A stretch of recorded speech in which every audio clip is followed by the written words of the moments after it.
I bought these 5 broken Nintendo Switches, all from viewers, to see if I could fix them. This video is sponsored by iFixit, more on them in a minute. I bought this Nintendo Switch from a viewer named Sean, whose son Nash challenged me to see if I could fix it. So let's just get right into this one. Nash, challenge accepted. So they said the battery went dead and then it never charged again. They took it to get it fixed. They said they replaced the power source, whatever the power source is, and it still doesn't work. I'm assuming they replaced the battery. So what I want to do is see if it's charging at all.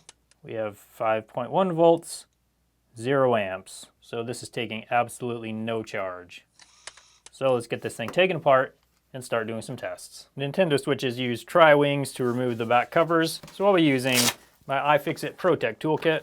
This is one of my favorite toolkits. It's small and compact and yet has basically any bit you need to get into almost anything. And then of course it's got pry tools over here, and then a suction cup for removing things like screens on phones. So we need to get out the driver, and then we're gonna go with a Y00. I believe that's the size. It's been a while since I've done any Nintendo Switch repairs, and that size works good. Then we got a Phillips 00 to remove this screw here, and this one here, and then these ones on the side as well. These ones you have to push in pretty hard or else they can be easy to strip. So that one came out pretty good though. One on the top and one under here.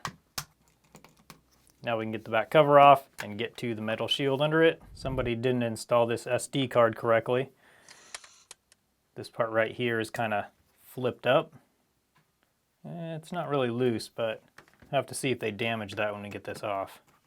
These are easy to damage. And let's see. No damage. Okay, let's see what this repair shop replaced under here. Okay, so they removed this for sure. Some of this foam has been torn off. But oh, looks like this guy's been replaced. It almost looks like maybe it's missing some pieces down there. So I'll have to look on another board to make sure. We need to get this under a microscope too and just look at this and see if they did a good job replacing it. I feel like some of the solder down here does not look great, so that could be the source of our problem right there. Let's check with the multimeter and see how much voltage is in our battery. And we have 0 volts. So the battery is completely dead. Okay, so at this point, as far as I can tell, the repair shop replaced this chip. I can't see anything else they replaced, but once we get this board out, then we can see if there's anything else. So we do need to remove this heat pipe and heat sink, the fan, the card reader, all these little connectors, and then all the screws on the board, and then we can pull it out and have a look at it.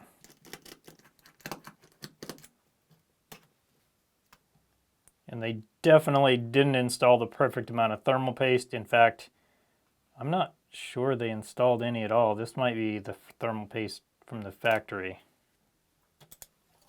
I think this board can just come out now. Yep. Okay, let's have a look at the other side.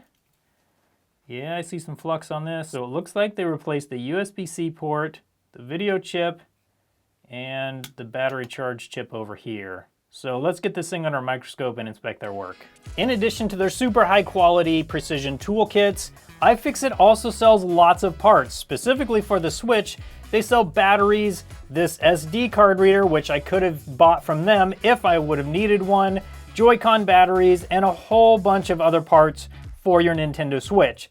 But they don't just sell Switch parts, they sell parts for all sorts of electronic devices, and a lot of them have lifetime guarantees. The thing that I love about iFixit is they test their parts to make sure they're working before they ship them out. If you buy parts on other websites, a lot of times you don't even know if they're gonna work when you get them. So I highly recommend iFixit. If you're looking for any parts for your electronic devices, go to ifixit.com/TronicsFix to make your order. I put a link right in the description that'll take you right there. And we can see that the M92 chip is on here crooked. As far as I can tell, that's not affecting anything, but we may need to remove that just to test or even just heat it up and get it scooted over where it needs to be. This side is just way lower than it needs to be. And you can see how this side is also lower. So the whole thing is kind of twisted. But let's test and see if we have any shorts on this chip. And the way you test that is right on this capacitor right here. This side should make a beep because this side is connected directly to ground. And it does. This side should not make a beep because this side is connected to the chip and this part of the chip should not be grounded. And it is grounded. So we could have a faulty chip, or we could actually, we need to test the other capacitors around here. That side is grounded. Oh, that side's not. Okay.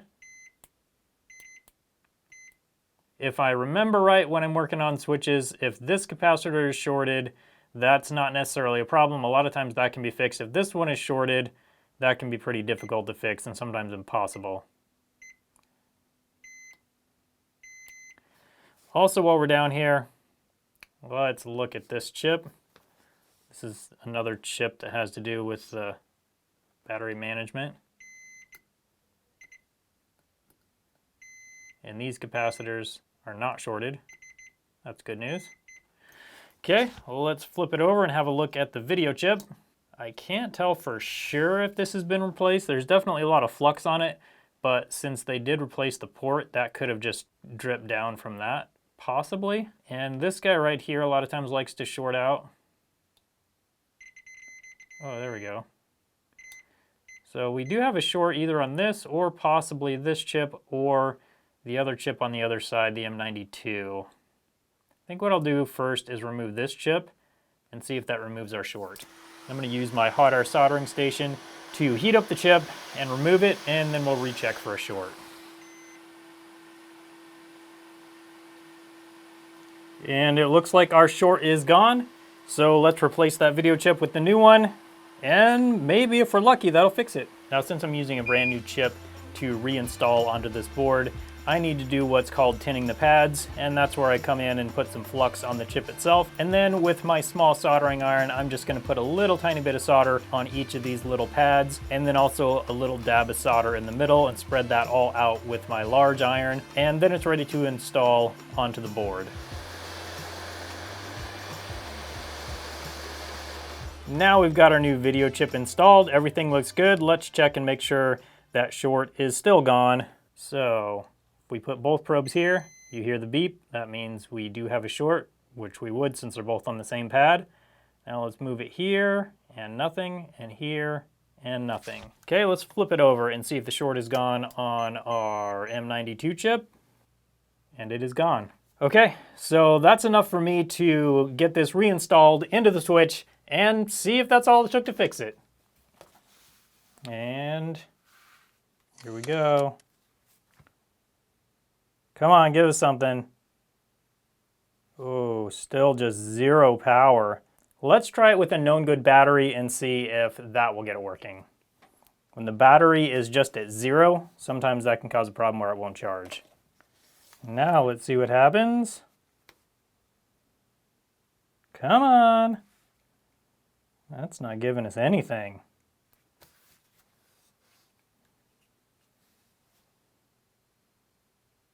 Okay, we do have power on it. That's good news. Okay, so that's all good news. We just had to figure out why it's not charging, and I feel like maybe the charge port might have something to do with that. Oh, we got 5.1 volts coming in.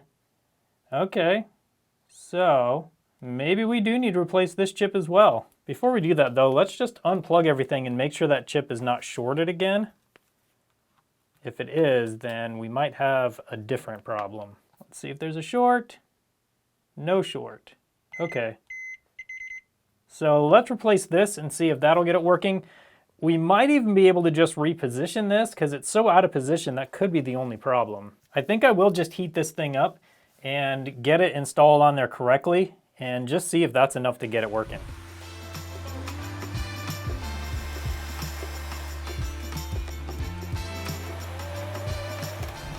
Okay, good battery installed.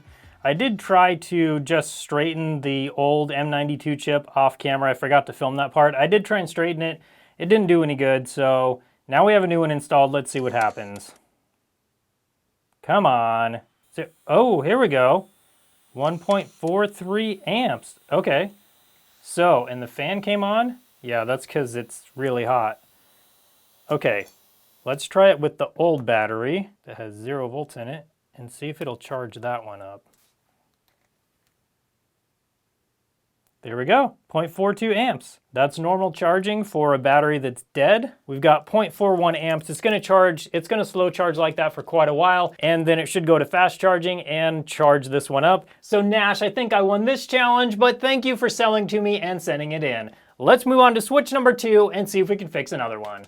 And switch number 2 just came in this container with, it looks like most of the parts and pieces we need. They even took out the metal mid-frame down here. I don't know what exactly is wrong with this one, but let's get all these pieces sorted and see if we can figure it out. So I don't see any problems with the board itself. It is possible that there's something here that I don't see, but I did notice that on this screen, we got a broken ribbon cable here and a broken ribbon cable here. So I think what we're gonna do with this one, I don't have any of these screens right now, but I'm thinking one of these other switches might need parts once we get into it. So I think what we'll do is we'll save this one to use for parts on some of the other switches. So let's move on to switch number 3 and see if we can fix switch number 3. Number 3 is gonna be a Nintendo Switch OLED edition.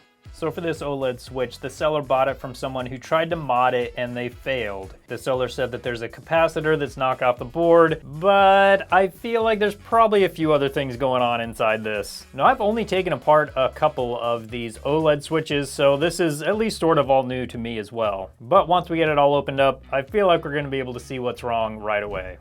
And so far, I don't actually really see too much going on here to be worried about, but I can't really see much of the board yet either. So I think that's where the real worry is down here on the board. Let's get this metal plate off, and nothing too bad yet. I mean, that's good, I guess. Oh, we got something going on down here. So we have some extra solder on down here. Looks like this cover's been removed. Oh boy, this could be bad. If they messed with the main chips on this or the memory, that could be a problem. Let's get this battery disconnected and then we can get down to the board. And we're also missing a speaker, or the speaker cable. It might be under the board. Let's find out. Okay, the board is out and the speaker cable was underneath the board. How does it look underneath? Somebody was definitely messing with this chip right here. I'm not sure what they're trying to do though. But let's remove this shield right here and see the damage, if there is any, to the main CPU. So when I bought this, I mean, the seller did say that somebody tried to mod it. Apparently I should have asked what exactly they were trying to mod. Okay, I don't know what they would be doing right here. Let's get this thing under a microscope and see if we can see exactly what they were trying to do. So here's a close-up of the part of the board where they were attempting to solder some stuff to. Not really sure why they needed to cut this away, other than maybe so they could solder to this right here. So yeah, I'm not really sure what they were going for here. I think they were soldering with basically no flux. That's what it looks like, because there's just big peaks and this solder just looks really dry. I wish I knew what they were going for. Let's check the other side.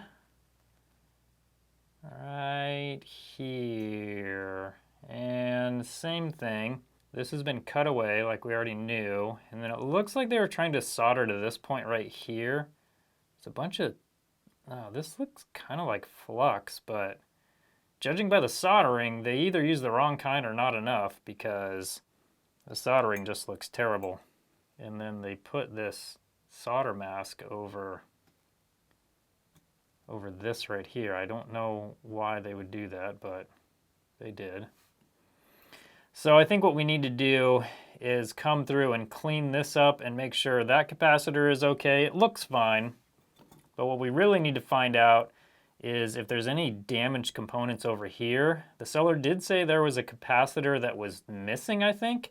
I don't see any that are missing right here, but it definitely doesn't mean there isn't. So let's come clean this soldering mess up, and then we can get a better look at what we have going on.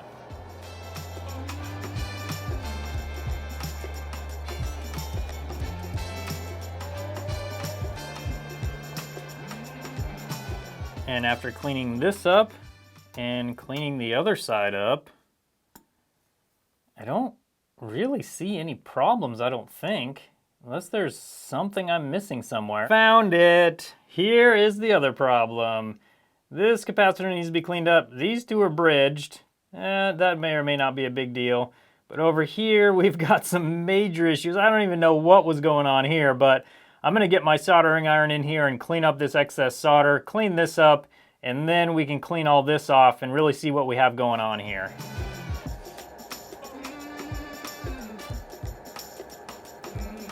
So all these I think we got cleaned up okay all the way.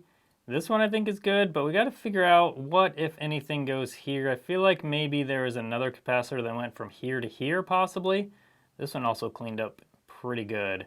So this must be the missing capacitor, but we have to figure out for sure if that's what goes here or if there's just nothing at all that goes here. It looks like this circuit trace right here comes in between those two and then returns back over here, which makes sense. So that means that this is all one plane right here, and this is probably ground. So I'm guessing that a capacitor goes from here to here, kind of like we have right over here. And I need to clean that one up as well. This one here was just totally bridged. There was solder all the way from here, all the way to there. So there's a possibility that this chip is even just totally fried, because this created a short on whatever this plane is right here, which looks like maybe one of the main power planes, because all of these are connected to the same one, which means there's a lot of capacitors on this one plane right here. So I don't know, all this work may not lead to this thing being fixed, but I think we gotta try. So let's get a capacitor placed on here. I'm not totally sure what size goes here, but I do have another chip that I can take it off of. So I'm just gonna replace it with one from another chip.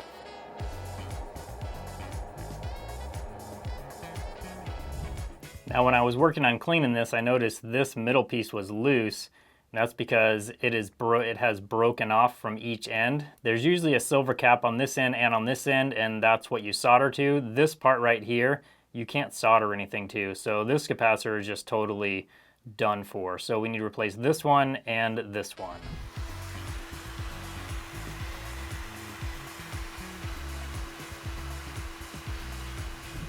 Okay, and not too bad. Those are attached on there nice and securely. So are all these. Solder looks good. Let's get this thing back installed into the case and see if it's going to turn on. I have a feeling once we install the perfect amount of thermal paste, this thing's going to work just fine. There we go.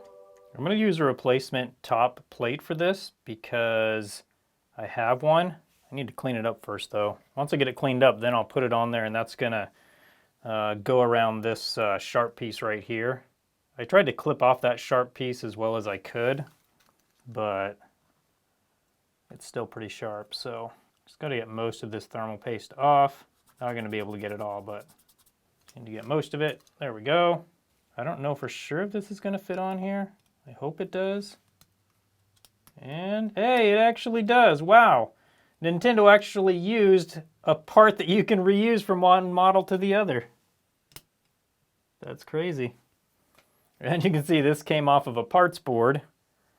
So let's also get rid of that real quick, if we can. I'm going to have to let the IPA soak a little bit probably. It's getting it. Actually, I should leave this on here because this might be a parts board anyway. With all those capacitors that were shorted. I really hope it didn't short out this chip, but I don't know. It certainly could have. Plus, who knows what the mod they were trying to do? Who knows what that did to it? That alone could have caused some problems. So, okay, that's going to be good enough. We can clean that up more later if this actually works. The ribbon cable down here is almost destroyed. I'm hoping it's still going to work, but that does not look good down there. We got to take this back out so we can take a closer look at this connector and see if we can repair it. You can see right here on this ribbon cable is where it's been damaged by this pin, so hopefully that's something we can just bend and repair. And sorry, this is going to be a bit shaky, but in order to show you, I've got to set this thing up kind of strange. So this pin right here and this one right here have both been bent down from right up in this connector. So I've got to bend these things back up. I'm going to use this little pick, try and bend them back up. And unfortunately, I can't really show this on camera because I just can't get a good shot and still be not shaky. Oh, and then we got another pin over here. That one I think I can maybe show. Sort of. We got to bend it back and down. That's just so hard to get on camera. Okay, there we go. I got that one. So these ones we need to bend back up into their place up here, and hopefully without breaking them off. I'm going to do this part off camera. I'm going to use this pick and maybe like an X-Acto knife blade and try and bend these things back up here.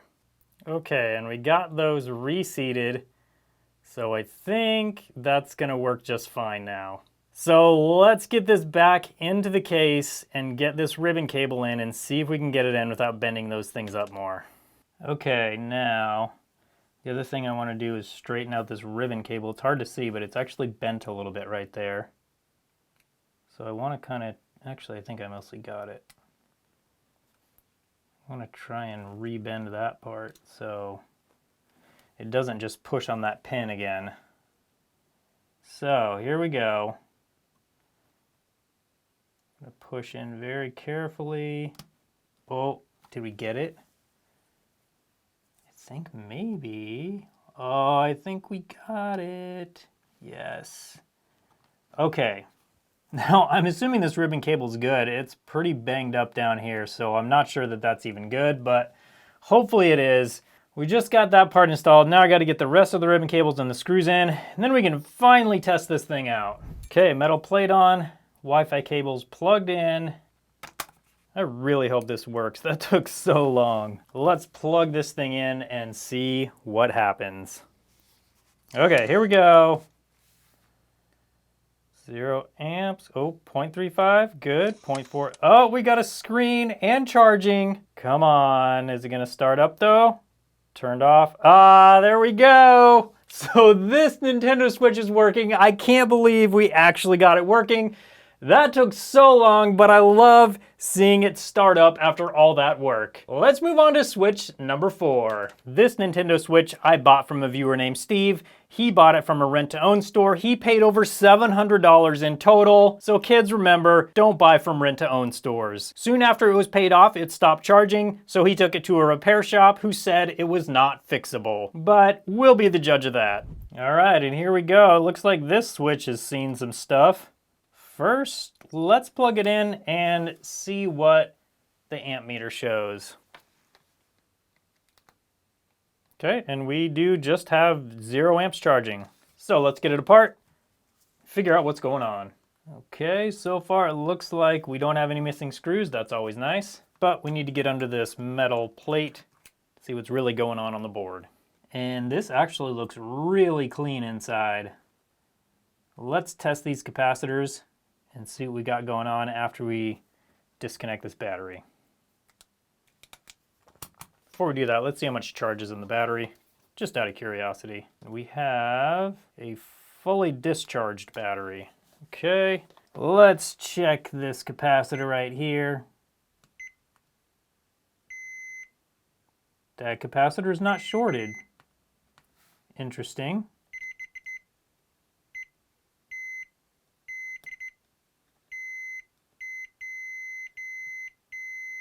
This capacitor is shorted, which leads me to believe we might have a problem on this chip right here.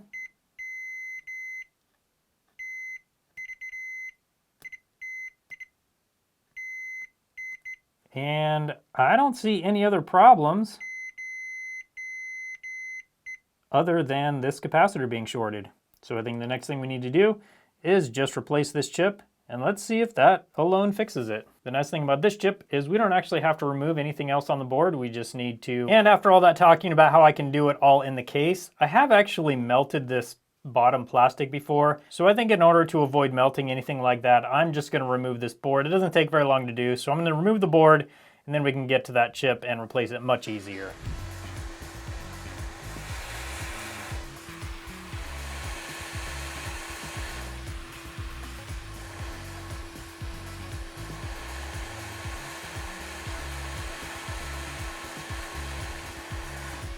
And with that replaced, let's see if we still have a short. Oh, we do. That's a bummer, but you know what? I just noticed this board has this MOSFET right here, and on the other side, I believe it's this one, is known to go bad on these, so I should have thought of that first, but I'm going to replace this and see if that will get that short to go away.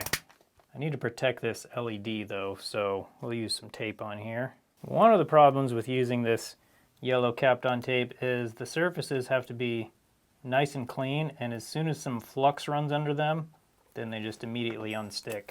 So it's not always the best choice for protecting these things, but it usually is enough to get the job done. So that's what I'm going for here.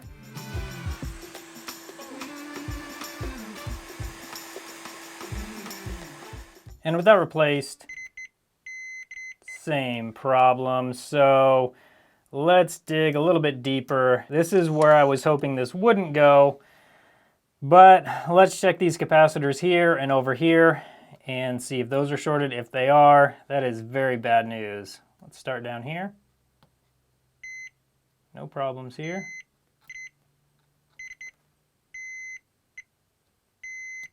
Good.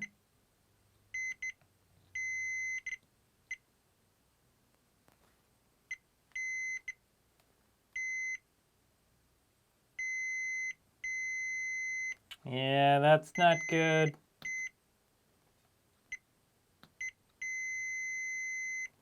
So unfortunately, this board looks to be actually shorted on the CPU, which means this one's not going to be fixable, but we do have that other one that we saved to use for parts. I haven't actually used it for parts, so I'm thinking let's remove this board, put that board in this switch, since this one probably has a good screen, and let's see if we can fix it with that one. I don't know for sure that this is a good board, but I do know that it doesn't have any shorts, at least anywhere that I saw, so I think it might be. So let's use this one in place of the bad one and see if we can get this switch working still. Okay, and here we go. We'll just install this one in place of that other one. I hope this works. That would be nice to get another one of these fixed. So I've got the new battery installed. Let's see what happens when we try and turn it on. No! We got a blue screen. This means usually the CPU or the eMMC needs to be reballed. That's not something I do here just because a lot of times it's just not worth it. So unfortunately, we're gonna have to call this one non-fixable. We've fixed 2 and 2 of them are non-fixable. We've got 1 more to go. Let's see if we can fix that one. And number 5 is this Fortnite Special Edition from a viewer named Nate. He said that the SD card reader was broken. If that's all it is, we should be able to fix that. But let's get it open and find out. Okay, and this is in pretty good condition. A little bit of a scratch there, but really not too bad. The back's kind of scratched up, a little bit kind of scuffed up, but also really not that bad. Let's open this up and see that SD card reader slot, see if we can see anything. Yeah, we can't see anything from here. So I'm gonna get this back cover off and the metal plate, and then we'll take a look at that. Okay, everything looks good so far. Now let's take a look at this card reader. Okay, and as far as I can tell, it actually seems fine. It felt like maybe it wasn't plugged in all the way though.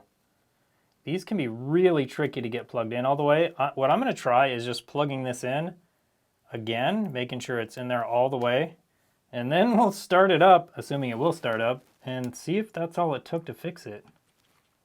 Okay, that's in there all the way. Now we'll get the screw back in. Make sure it's on here correctly.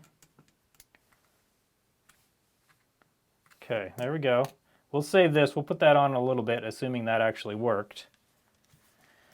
Okay, will it start up? Okay, it will. Now I just need to get an SD card so we can plug it in there and see if that'll work. Okay, here we go. Let's see what happens when we plug an SD card in. Oh, that's what I'm talking about. So this means that the SD card reader is working just fine. So it seems like the only problem with this Nintendo Switch is that the SD card reader was not plugged in all the way. That was a super easy fix, but I'm glad to have it after some that were pretty difficult. So we were able to fix 3 out of 5 Nintendo Switches today. Obviously, I would have loved to fix all 5, but 3 out of 5 ain't bad. If you like this video, you might like the video where I bought 23 broken Nintendo Switches to see if I could fix them. I'll put a link on your screen now so you can come hang out with me over there and see if I could fix them. Thanks again to iFixit for sponsoring this video. Links are right in the description. Thank you for watching it, and I hope you have a good one.